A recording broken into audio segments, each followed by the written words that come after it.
রংপুরের পীরগাছায় নারীদের জীবনমান উন্নয়নের জন্য সুইং মেশিন অপারেশন ট্রেডে বিভিন্ন গার্মেন্টসে চাকরিতে নিয়োগের লক্ষ্যে স্বপ্নকর্মীদের কাউন্সেলিং ও ব্রিফিং দেওয়া হয়।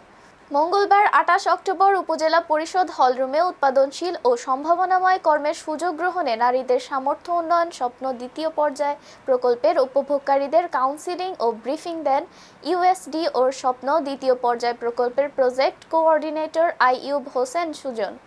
এছাড়া স্বপ্নকর্মীদের উদ্দেশ্যে বক্তব্য রাখেন পীরগাছা ইউনিয়ন পরিষদের প্রশাসনিক কর্মকর্তা আঙ্গুর মিয়া, পীরগাছা উপজেলা প্রজেক্ট অফিসার নাসরিন আক্তার, পীরগঞ্জ উপজেলা project officer Biplob Mia, job placement officer Rezwanur Rahman Reza. এ সময় উপস্থিত ছিলেন উপভোগকারী স্বপ্নকর্মীরা ও তাদের অভিভাবকবৃন্দ। প্রতিনিধি আপনারা কি পরিষ্কার যে আপনাদের ধরেন একটা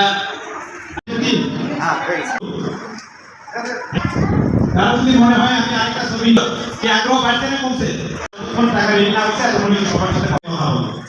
এখানে কিন্তু ইউনো স্যারেরা আপনাদের কথা বলে, এখানে ডিসি স্যারেরা আপনাদের কথা বলে।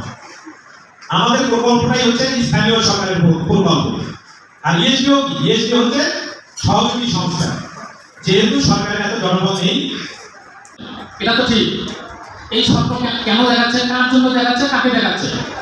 দেখাচ্ছে আপনাদের জীবন মান উন্নয়নের জন্য এই স্বপ্ন প্রকল্প আপনাদেরকে স্বপ্ন দেখাচ্ছে। আপনাদের যেখানে ভালো হবে, যেখানে সুবিধা হবে, সেখানে আপনাদের একটা চাকরির ব্যবস্থা বা চাকরি যেখানে সুযোগ আছে সেখানে আপনাদেরকে নিয়ে আমরা ভর্তি করে দেবো।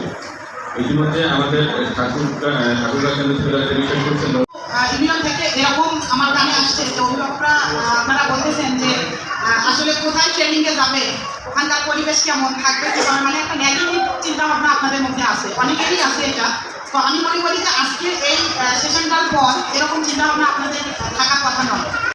ওরা বলতেছে সবাই যে ভাই আপনি কিছু বলেন, আমরা লাইভে আসি, সারা দেশবাসী আপনাকে দেখছে, মহৎ কাজ করছেন, একটা জীবন বাঁচিয়েছেন আপনি। অনেক খুবই ভালোবাসি, ওখানকার থাকা খাওয়া পরিবেশ খুবই ভালো। 2 মাস ট্রেনিং করছি আমরা, পরে শেষে আবার অনেক